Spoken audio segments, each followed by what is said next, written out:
Hi friends, പുതിയ വീഡിയോയിലേക്ക് സ്വാഗതം. ഇന്ന് നമ്മൾ സ്പോഞ്ചി ഓംലെറ്റാണ് ഉണ്ടാക്കുന്നത്. എന്താ ആവശ്യം നോക്കിയാലോ. കുറച്ച് സബോള, അരമുറി സബോള കേട്ടോ, പിന്നെ ഒരു 3 പച്ചമുളക്, 3 പച്ചമുളകിൽ 2 പച്ചമുളക്, 3 മുട്ട, ഉപ്പ്, കുറച്ച് കുരുമുളക്. ആദ്യം നല്ലൊരു പാത്രത്തിലേക്ക് നമ്മുടെ സബോളയും പച്ചമുളകും ഉപ്പും കൂടി ഇട്ട് നന്നായിട്ടൊന്ന് തിരുമ്മിയെടുക്കുക. തിരുമ്മുന്നത് എന്താണെന്ന് ചോദിച്ചാൽ, അല്ലെങ്കിൽ സബോള നല്ല കട്ടിയായിട്ട് കിടക്കും ഓംലെറ്റ് ഉണ്ടാക്കുമ്പോൾ. അങ്ങനെ നമ്മൾ ചതച്ചെടുത്ത് കഴിയുമ്പോഴത്തേക്കും, തിരുമ്മി എടുത്ത് കഴിയുമ്പോഴത്തേക്കും ഒരു ജ്യൂസൊക്കെ ഇങ്ങോട്ട് പോയിട്ട് ഒന്ന് സോഫ്റ്റായിട്ട് കിട്ടും സബോള. അതിനുശേഷം നമുക്ക് നമ്മുടെ 3 മുട്ട അങ്ങോട്ട് പൊട്ടിച്ചിടാം.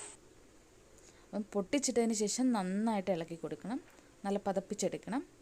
അപ്പോൾ എനിക്ക് ഒരു കയ്യിൽ ക്യാമറ വെച്ചുകൊണ്ടാണ്, എനിക്ക് ഒരു കൈ കൊണ്ടാണ് ഞാൻ ഇളക്കി കൊടുക്കുന്നത്. അപ്പോൾ നന്നായിട്ട് നമ്മൾ ഇളക്കി കൊടുത്തുകൊണ്ടേ ഇരിക്കുക. അപ്പോൾ സബോളയും പച്ചമുളകും എല്ലാം കൂടി നന്നായിട്ട് മിക്സായി വരട്ടെ. അപ്പോൾ നന്നായിട്ട് സൂപ്പറായിട്ട് ഇളക്കി കൊടുക്കുക.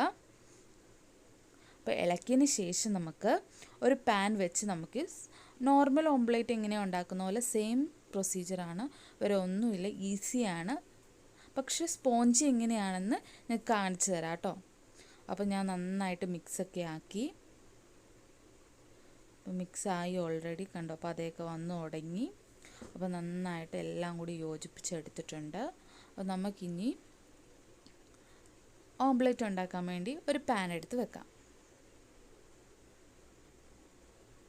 അപ്പം നമ്മുടെ പാന് എണ്ണ ഒഴിച്ച് ഞാൻ വെച്ചിട്ടുണ്ട്. ഒത്തിരി ഒന്നും എണ്ണ വേണ്ട, കുറച്ച് എണ്ണ മതി. അപ്പോൾ നമ്മുടെ പാൻ ഓൾറെഡി ചൂടായിട്ടുണ്ട്.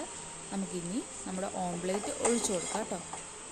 അപ്പോൾ ഓൾറെഡി ഞാൻ എണ്ണയൊക്കെ ഇങ്ങോട്ട് സ്പ്രെഡ് ചെയ്യുന്നുണ്ട്. നമുക്ക് ഒത്തിരി എണ്ണ വേണ്ടല്ലോ ഓംലെറ്റ് വെക്കുമ്പോൾ, കുറച്ച് എണ്ണ മതി.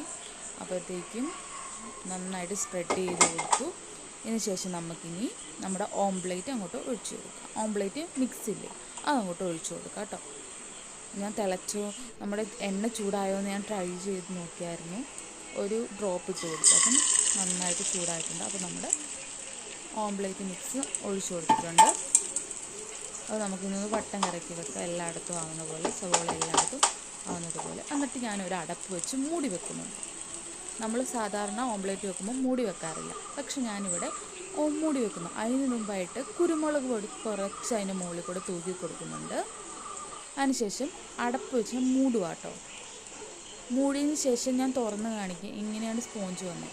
അപ്പോൾ ഞാൻ മൂടി വെച്ചത് തുറന്നപ്പോൾ കണ്ടോ, എല്ലായിടവും നല്ല സോഫ്റ്റായിട്ട് സ്പോഞ്ചി ആയിട്ട് വന്നിട്ടുണ്ട്. അത് കാണുമ്പോൾ തന്നെ മനസ്സിലാവും. അപ്പോൾ ഞാൻ തിരിച്ചിടുമ്പോൾ ഞാൻ കാണിച്ചു തരാം. കണ്ടോ, നോർമലായിട്ടാണെങ്കിൽ പ്ലെയിൻ ആയിട്ടിരിക്കും. അപ്പോൾ ഇത് സ്പോഞ്ച് ചെയ്തുകൊണ്ട് കണ്ടോ, ബാക്ക് സൈഡ് നല്ല ഭംഗി, കാണുമ്പോൾ തന്നെ ഒരു പ്രത്യേക ഭംഗി തോന്നുന്നില്ലേ. അപ്പോൾ ഇത് ഞാൻ തൊട്ട് കാണിക്കാം കേട്ടോ, സ്പോഞ്ച് എങ്ങനെയാണെന്ന്. ഒരു സ്പൂൺ വെച്ച് ഞാൻ കാണിച്ചു തരാം കേട്ടോ. ഇങ്ങനെ തൊട്ട് നോക്കുക, കണ്ടോ, സ്പോഞ്ചായിട്ട് നല്ല സ്പോഞ്ചി ആയിട്ടാണ് നമ്മുടെ ഓംലെറ്റ് ഇവിടെ റെഡി ആയത്.